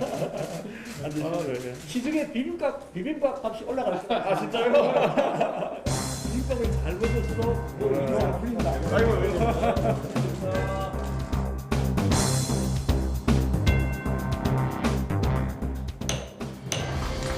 네, 모두 큰 박수 부탁드리겠습니다. 예, 오늘 이 자리에 서게 된 것은 저에게 무궁한 영광입니다. 제가 가장 강조하고 싶은 것은 공존입니다. 다양한 사람이 샐러드 볼에 담긴 각종 채소처럼 고유한 특성을 유지한 채 같이 공존할 수 있는 사회가 샐러드 볼입니다. 비빔밥을 생각해 보시면 될 것 같습니다. 비빔밥이 가장 먹음직스러운 상태는 각각의 색채와 식감, 형태를 유지한 상태로 밥 위에 얹혀져 있을 때입니다. 생각해 보십시오. 비빔밥의 재료를 모두 갈아가지고 만약에 저희가 밥 위에 얹는다면은 우중충한 빛깔일 것이고요. 색감도 그다지 끌리지 않을 것이고 식감도 마찬가지입니다. 원래 여성주의 운동하시는 분들이 여성에 대한 여성다움을 강요하는 것이 상당한 개인의 개성을 꺾어버리는 폭력이라고 생각하시는 것처럼, 저는 누군가에게 청년다움, 중진다움, 때로는 당대표다움을 강요하면서 우리 사회에 달걀과 시금치, 고사리 같은 소중한 개성들을 갈아버리지 않는 그런 사회를 만들겠습니다. 우리의 지상과제는 대선의 승리입니다. 변화하고 자강해서 우리가 더욱더 매력적인 정당으로 거듭나야 합니다. 제가 가장 먼저 추진할 변화는 공직 후보자 자격 시험의 구체적인 설계와 토론 배틀, 연설 대전 등을 통한 대변인단의 공개 경쟁 선발입니다. 정치하고 싶은 사람이라면은 남녀노소 누구나 공정하게 경쟁할 수 있는 환경을 만들 것입니다. 제가 말하는 변화에 대한 이 거친 생각들, 그리고 그걸 바라보는 전통적 당원들의 불안한 눈빛, 그리고 그걸 지켜보는 국민들에게 우리의 변화에 대한 도전은 전쟁과도 같은 치열함으로 비춰질 것이고 이 변화를 통해서 우리는 바뀌어서 승리할 겁니다.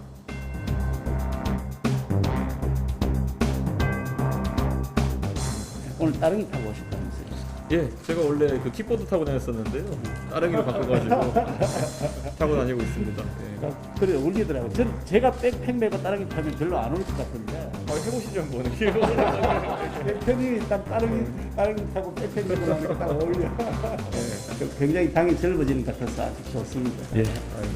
우리 당 내부 회의인데 너무 이렇게 남북이라고 할까. 특히 우리 이준석 대표님 당선되신 후에 시중에서 당 지지율이 올라가는 소리가 자꾸 들려서 비빔밥 말씀하셔서 예. 진짜 비빔밥 값이 아마 올라가지 않을까. 비빔밥에 들어갈 고명이 자꾸 좀 늘어나고 있습니다. 예. 그래서 이걸 잘 비비는 걸 제가 좀 잘 하니까 네. 그런 일들 같이 하고. 대법원이 김학의 전 법무부 차관에게 뇌물을 줬다고 증언한 사업가가 검찰의 회유나 압박을 받았을 개연성이 있다며 김 전 차관 사건을 파기환송했는데요. 그래서 YTN이 해당 사업가의 입장을 직접 들어봤습니다. 회유 같은 건 없었다며 뇌물을 건넨 것이 사실이라고 거듭 주장했는데 김 전 차관 측은 강하게 부인하고 있습니다. 한동호 기자입니다. 대법원이 유죄를 선고한 원심을 파기하고 보석을 허가하면서 8개월 만에 석방된 김학의 전 차관. 김학의 동영상 속 본인이 아니라고 생각하세요? 대법원에서 증인 신뢰성 배척했는데 어떻게 생각하세요? 김 전 차관에게 뇌물을 줬다는 사업가 최모 씨의 법정 증언이 현재로선 신빙성을 인정하기 어렵다는 이유였습니다. 증언 전 검찰의 사전 면담 과정에서 회유나 압박, 답변 유도나 암시 등이 있었는지 증인의 진술 등으로 증명해야 한다는 겁니다. 최 씨의 증언이 다시 사건의 핵심 쟁점으로 떠오른 건데 YTN이 직접 최 씨의 입장을 들어봤습니다. 최 씨는 검찰의 회유나 압박은 전혀 없었다고 거듭 주장했습니다. 자신이 김 전 차관 부인의 친척에게 1,200만 원을 보낸 계좌 추적 결과가 추가로 나와 꼼짝없이 뇌물을 준 걸 인정해야 했다는 겁니다. 그러면서 자신과 일면식도 없는 사람한테 그 돈을 보낼 일이 없지 않느냐며 회유를 받을 이유도 강요를 받을 이유도 없다고 강조했습니다. 연예인 아들에게 좋지 않은 이미지가 생길 것 같아 염려하던 중 증거 자료가 나와 부인할 수 없었다는 2심 증언을 재확인한 겁니다. 하지만 김 전 차관 측은 여전히 최 씨 진술의 신뢰성에 의문이 있다는 입장입니다. 최 씨가 처음엔 명확히 기억도 못하다가 검찰에서 객관적인 금융 자료들을 내자 점점 진술이 구체화했다며 그 자체가 유도라고 주장했습니다. 또 진술이 바뀐 이유도 납득하기 어렵고 최 씨가 2심 법정 증언에서 객관적 사실과 다른 답변도 많이 했다고 비판했습니다. 파기환송심을 맡은 서울고등법원은 대법원에서 사건 기록이 넘어오는 대로 조만간 재판부를 배당할 예정입니다. 향후 재판에선 최 씨에 대한 증인신문과 과거 면담 과정을 기록한 자료 등을 검증해 증언의 신빙성을 따질 전망입니다. 8개월 만에 석방된 김 전 차관은 자택에 머물며 재판을 준비하고 있는 것으로 전해졌습니다. 검찰은 증인 최 씨의 주장을 내세워 유죄 입증에 최선을 다한다는 입장이지만 김 전 차관 측은 증언의 신뢰성을 흔드는 전략을 내세울 것으로 보여 파기환송심에서도 치열한 공방이 예상됩니다. YTN 한동우입니다. 지난 9일 서울 개포동의 한 아파트에서 택시기사로 위장 침입해 강도 행각을 벌인 3명 가운데 1명이 뺑소니 사고를 냈다가 경찰에 붙잡혔습니다. 서울 은평경찰서는 어제 오전 가련동 골목에서 수서경찰서 강력팀의 추적을 피해 달아나다 자전거 등을 들이받은 뒤 시민 2명에게 붙잡혀 경찰에 넘겨진 박모 씨를 긴급 체포했습니다. 윤석열 전 검찰총장을 여러 차례 고발했던 시민단체가 윤 전 총장이 측근인 한동훈 검사장에 대한 감찰과 수사를 방해했다면서 고위공직자범죄수사처에 추가로 고발했습니다. 사법 정의 바로 세우기 시민행동은 정부 과천청사 앞에서 기자회견을 갖고 윤석열 전 총장을 직권남용과 직무유기 혐의로 공수처에 고발했다고 밝혔습니다. 경북 포항에서 화재 감시원으로 일하던 40대 여성이 직장 내 괴롭힘에 시달리다가 극단적인 선택을 했다는 주장이 제기돼 경찰이 수사에 나섰습니다. 플랜트 건설 노조 측은 A씨가 현장에서 일하는 동안 상사로부터 막말과 폭언, 성희롱성 말을 듣고 괴로워했다고 주장했습니다. 오늘 낮 1시 40분쯤 서울 응암동에 있는 음식점에서 주차장에서 빠져나오던 차량이 갑자기 음식점 내부로 돌진했습니다. 이로 인해 식사하던 손님 가운데 11명이 다쳤고 이 가운데 7명이 병원으로 옮겨졌습니다. 어제 새벽 6시쯤 서울 연남동의 한 오피스텔에서 20대 초반 남성이 나체로 숨진 채 발견돼 경찰이 수사에 나섰습니다. 경찰은 현장에서 범죄 의심 정황을 발견하고 숨진 남성의 친구라고 주장하는 남성과 또 다른 남성을 중강금 치사 혐의로 긴급 체포하고 국립과학수사연구원에 부검을 의뢰했습니다. 네, 광주 건물 붕괴 사고 희생자의 발인이 오늘 마무리가 됐습니다. 이제 이 참사의 원인을 밝히기 위한 경찰 조사가 제대로 이루어져야 할 텐데요. 네, 이 공사 재개발 사업에 조직폭력배 출신 인사가 관여했다는 의혹까지 불거진 상황입니다. 승재원 한국형사정책연구원 연구위원 모시고 어떻게 이번 수사가 갈지 이야기 나눠보겠습니다. 어서 오세요. 네, 어서 오십시오. 예, 이번 붕괴 사고 보면 경찰 수사가 진행 중이긴 합니다만 일단 확인된 건 안전 조치가 제대로 되지 않았고 그리고 철거 작업이 이루어지는데 그 과정에서 불법 하도급이 있었고 거기에 가격 후려치기가 있었다는 겁니다. 네네. 지금까지 확인된 결과는 어디까지 확인된 겁니까? 일단 총체적 부실인 사고의 역할로 보입니다. 사실 뭐 한 군데에 어떤 흠결이 있었는 게 아니라 이 내용을 보면 이제 철거 업체와 그다음에 성면을 이제 제거하는 두 가지가 있는데 하나는 재건축 조합 쪽에서 하나는 현대 쪽에서 이제 내려가는데 둘 다 첫 번째 나오는 이제 기업이 한솔기업이라는 쪽이고 그다음에 철거 업체는 다원 ENC라는 기업인데 그럼 두 개 이렇게 하청을 받았으면 하청받고 난 다음에 각각이 따로따로 했어야 되잖아요. 철거는 철거대로 진행했어야 되고 그다음에 저 성면 제거는 성면 제거로 이렇게 갔어야 되는데 그게 또 하나로 모이는 게 백솔기업이라는 기업인데 사실 백솔기업은 지금까지 나와 있는 언론 보도를 종합해서 판단하면 성면 제거를 할 수 없는 그런 기업인데도 불구하고 사실 하나의 기업으로 몰리다 보니까 왜 저런 부분이 발생하느냐 사실 조금 지금까지는 조사가 더 되어야 되는데 저희들이 흔히 건설업에서 이야기할 때 쪼개기 회사라는 말은 써요. 그러니까 저게 지금 굉장히 다양한 업체로 보이지만 이건 조사를 해야 되는 전제를 깔고 한솔기업, 다원 ENC 그리고 백솔건설이라는 게 하나의 회사인데 이름만 이렇게 나뉘어졌는 거 아니냐. 결국 전체적인 통으로 하나를 가져가기 위해서 쪼개기 회사를 했는 거 아니냐라는 부분들이 나오고 여기서 이제 우리가 말씀드렸다시피 가격 후려치기가 나오는 거죠. 건설산업기본법에 의하면 다단계 하도급에 따른 안전관리 소홀과 부실공사를 막기 위해서 원칙적으로 건설공사의 재하도급을 막고 있는데 사실 이런 부분들이 공공연하게 그리고 횡행하고 있다는 게 어제 오늘 일은 아니거든요. 또 그런 어떤 일이 발생해서 사실 광주시에도 이야기를 했지만 이건 사실 인재에 해당되는 부분이라서 이 부분에 대한 건설업계의 비리를 반드시 밝혀야 한다라는 말씀드리겠습니다. 앞서 전체적으로 설명을 해주시면서 몸통은 하나인데 쪼개기 회사인 것 같다라고 말씀을 해주셨는데 이 다원 ENC라는 회사가 철거왕이라고 하는 건설업계에선 유명한 사람이 운영하고 있는 회사라는 이야기도 있어요. 이게 조금 거슬러 올라가요. 1990년대 정도로 조금 거슬러 올라갑니다. 그 당시 이제 재개발도 많이 일어나고 해서 철거를 하는 현장에서 굉장히 유명한 저희들이 이제 이름은 제가 말씀드릴 수가 없으니까 아직 뭐 확인 안 됐으니까 저희들이 그냥 A씨라고 할게요. 성도 제가 말씀 안 드리고 A씨라는 사람이 이제 설거 업체를 완전히 가지고 가고 거기에서 뭐 어느 정도 성공하고 난 다음에 회사의 재산을 한 그러니까 1,000억 정도를 이제 횡령했다라는 걸로 징역 5년을 선고받습니다. 근데 이 A라는 사람이 만드는 그룹 이름이 다원 그룹이고 그 그룹에 지금 제가 말씀드렸잖아요. 그 성면을 없애는, 성면을 제거하는 그 회사 이름이 다원 ENC. 그 ENC가 이 A씨의 동생이 가지고 있는 회사. 그래서 뭐 건설업체 저도 전화를 해보니까 뭐 굉장히 유명한 철거업체로 지금도 여전히 존재를 하고 사실 여기에서 굉장히 많은 철거 관련된 일을 하고 있다라는 것은 현재도 사실인 것 같습니다. 전국적으로 다 하는 겁니까? 근데 여기에 조폭끼리 연루설이 불거졌고요. 경찰도 이 부분을 지금 수사를 하기로 했습니다. 어떻게 된 일입니까?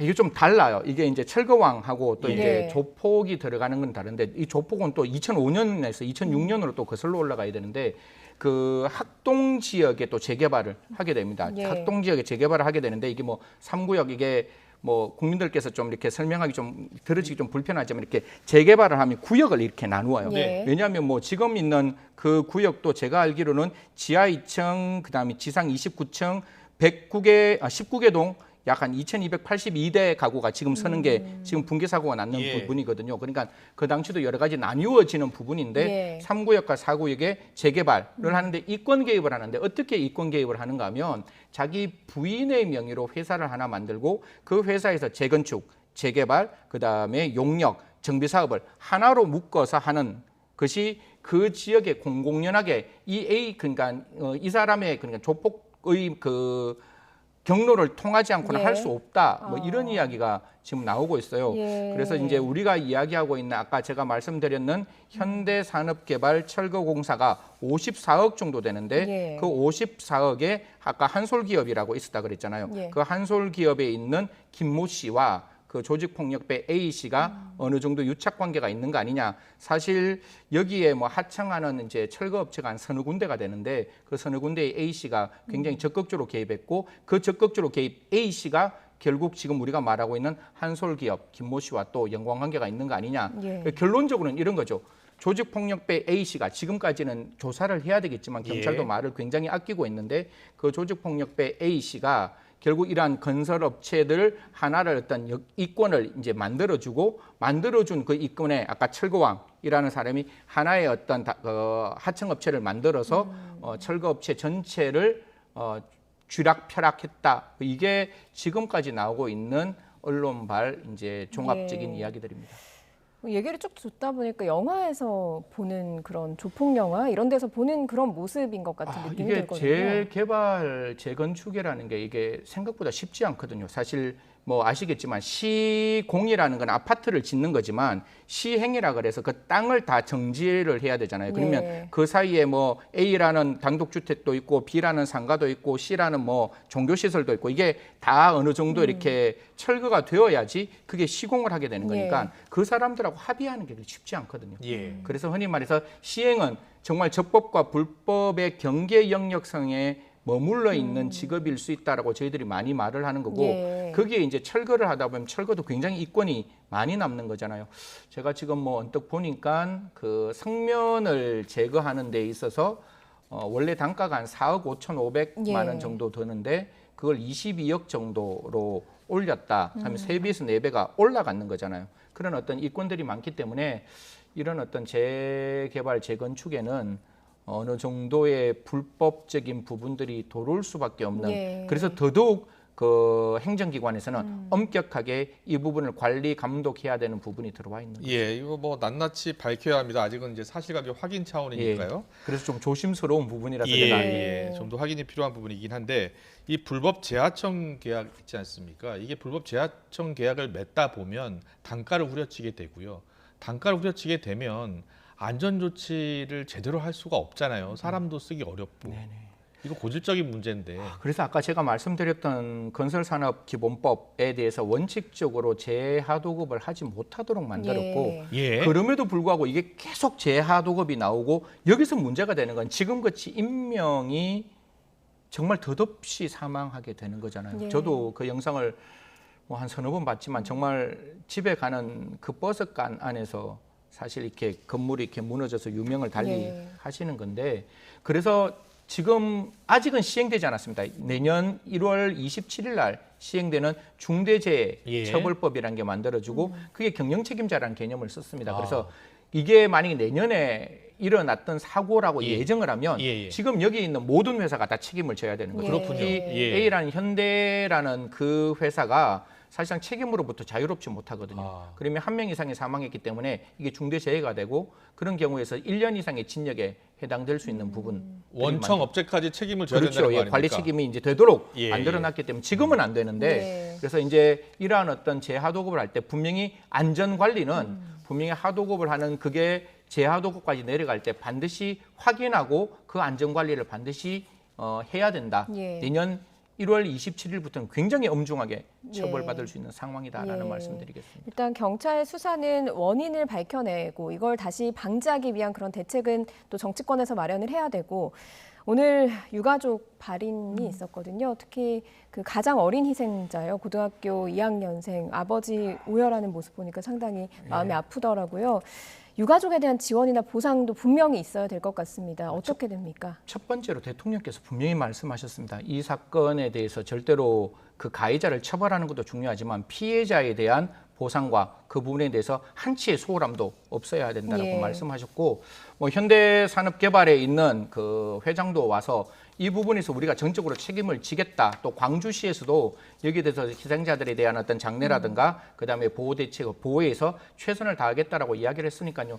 제일 저는 마음 아픈 게 이런 사건에 결국 재판으로 가서 이분들의 어떤 그 손해배상을 만들어가는 게 아니라 예. 그도 말씀드리지만 내년에 일어났던 사건이 아니라 올해 일어났던 사건이란 이유로 현대 측이 이러한 어떤 사건에 책임이 없다라고 가는 게 아니라 여기에 관련된 모든 그러니까 원청, 하청, 지하청 관련된 모든 기업들이 결국 이 피해자들의 예. 덧없는 죽음에 대해서 깊이 반성하시고 할 수 있는 최선을 다한 보상이 필요하다라는 말씀입니다. 그런데 중대시민재해 있지 않습니까? 근데 이번 사안 같은 경우에는 광주 건물 붕괴인데 이게 건물이 아직 완성되지 않은 상황이어서 그리고 지금 부수는 과정이었지 않습니까? 그래서 이 중대시민재해로 보상받기 어렵다는데 맞습니까? 이게 뭐 지금 열어다 봐야 될 거거든요. 예. 이걸 뭐 그냥 중대시민재해라고 해서 이게 된다 안 된다라고 하는 게 제조물, 공중이용시설, 교통수단 등의 예. 관리상의 결함으로 발생한 재해에 대해서는 이게 중대시민재해라고 이야기를 하는데요. 사실상 이게 뭐 만들어진 건물이 아니라 철거 중인 건물이라 할지라도 우리가 그런 이야기 하잖아요. 법 조문대로 해석하면 한계가 주어질 수 있지만 예. 분명히 이 부분에 대해서는 제가 봤을 때 잘못했는 부분이 있고 굴삭기까지 안에 들어갔는 그 사진 영상도 나오면 예. 분명히 관리에 하자가 존재했다면 네네. 이런 부분에 대해서는 넓게 좀 인정하고 특히 피해자들의 그 덧없는 삶을 조금 적극적으로 보상해주는 측면으로 해석하는 게 필요하다라는 말씀드리겠습니다. 네, 예, 알겠습니다. 다시는 이런 참사가 일어나지 않도록 재발 방지 대책 만들고 이 피해자 지원 보상은 좀 더 확실하게 이루어져야 될 것 같습니다. 승재현 한국형사정책연구원 연구위원이었습니다. 잘 들었습니다. 고맙습니다.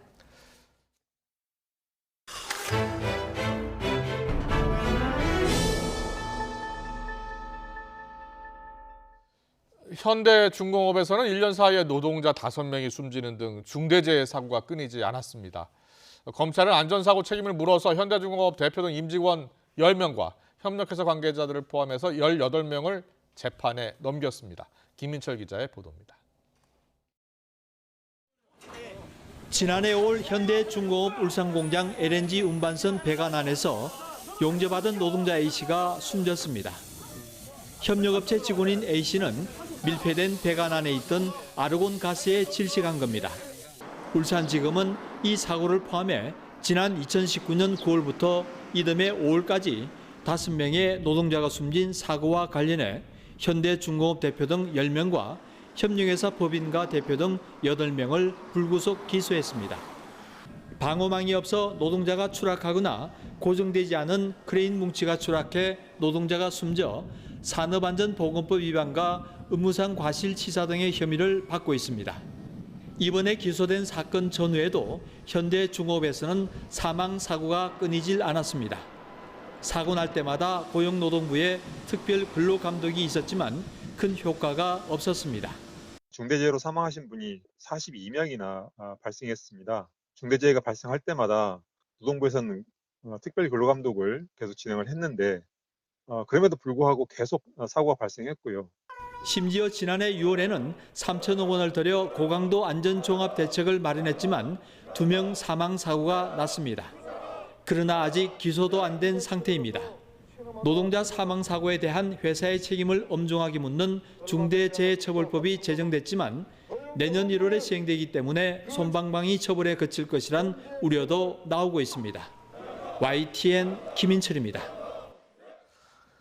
공정거래위원회가 화이트진로 박문덕 회장을 검찰에 고발했습니다. 대기업에 대한 일감 몰아주기 규제 등을 피하려고 친척이 운영하는 회사를 숨긴 혐의입니다.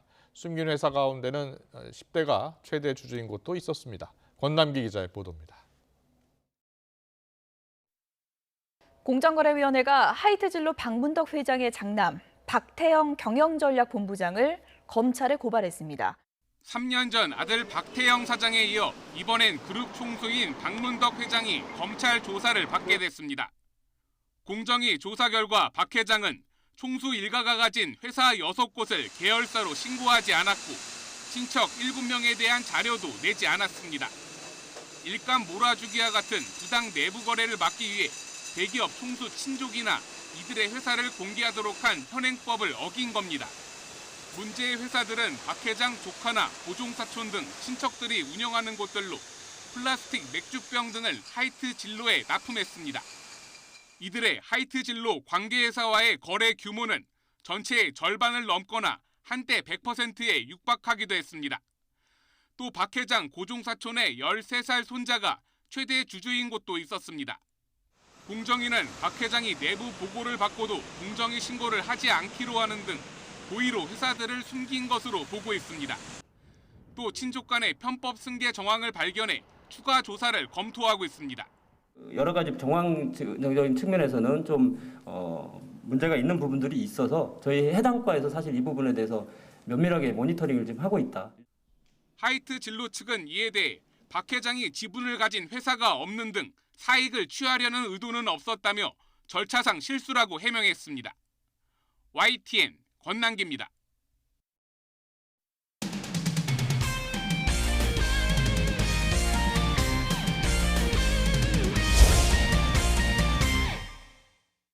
올 시즌 국내 여자 골프는 박민지 천하가 되고 있습니다. 지금까지 열린 대회 9개 중에 4개 대회에서 우승했습니다. 김상희 기자입니다. 5년 연속 꾸준히 1승씩을 챙기면서도 다승이 없던 박민지는 두산 매치플레이 대회 직전 2승을 한 뒤 이렇게 말했습니다. 1승 했을 때는 몰랐는데 2승을 하고 나니까 그래서 목표도 좀 달라졌고 더 잘할 수 있겠다라는 느낌이 강하게 들고 있습니다. 이 자신감을 안고 예선부터 결승까지 7번의 매치를 모두 이기면서 2주 연속 우승과 시즌 3승째를 완성했습니다. 그리고 한 달이 채 되지 않아 이번엔 마지막 날 역전승으로 시즌 4번째 우승. 올 시즌 열린 9개 대회 중 벌써 4개 대회에서 우승했고 자신이 출전한 8개 대회 절반에서 우승 트로피를 들어올렸습니다. 다승을 비롯해 상금 순위와 대상 포인트까지 주요 3개 부분에서 현역 최다승 보유자 장하나를 따돌리고 모두 선두를 질주 중입니다. KLPGA 한 시즌 최다 우승 기록은 2007년 신지혜가 세웠던 9승. 아직은 멀어 보이지만 최혜진의 5승, 박성현의 7승을 넘어 승수 쌓기가 어디까지 이어질지 관심입니다. 박민지의 든든한 후원자인 어머니 김옥화 씨는 1984년 LA 올림픽 여자 핸드볼 은메달의 주역이었습니다. 전체의 30% 정도를 소화한 국내 여자 골프의 올 시즌 남은 대회 수는 20개. 팬들의 관심은 과연 절대 강자 박민지가 후반기에 몇 승을 보탤지에 쏠리고 있지만 그녀가 정조준하는 목표는 늘 그랬듯이 이번에도 바로 다음 대회입니다. 상반기 시합이 그래도 아직 꽤 많이 남아서 상반기 끝나기 전에 1승을 더 해보도록 하겠습니다. YTN 김사익입니다. 절기 단오인 오늘 30도 안팎의 더위가 기승을 부렸습니다. 특히 중부지방을 중심으로 기온이 크게 올랐는데요. 오늘 경기도 가평, 설악면의 기온이 33.6도까지 오르면서 전국에서 가장 높았고요. 대전 30.5도, 서울도 30.2도를 기록했습니다. 내일은 전국이 흐린 가운데 곳곳에 비가 내리겠습니다. 비는 내일 오전 충청 이남 지방을 시작으로 오후에는 그 밖의 지역으로 확대하겠습니다. 제주 산간에 100mm 이상, 전남 남해안에 최고 60mm의 적지 않은 비가 내리겠고요. 남해안에 10에서 40mm, 그 밖에 전국에 5에서 20mm가 예상됩니다. 특히 오후 한때 제주도에는 시간당 30mm 안팎의 강한 비가 쏟아지겠습니다. 비가 내리면서 오늘보다 기온이 내려가겠습니다. 서울 27도, 대전 25도, 광주 24도로 예상됩니다. 지금까지 날씨 정보였습니다. 네, 이어서 저녁 종합 뉴스 이브닝 뉴스가 방송됩니다. 시청해주신 여러분 고맙습니다.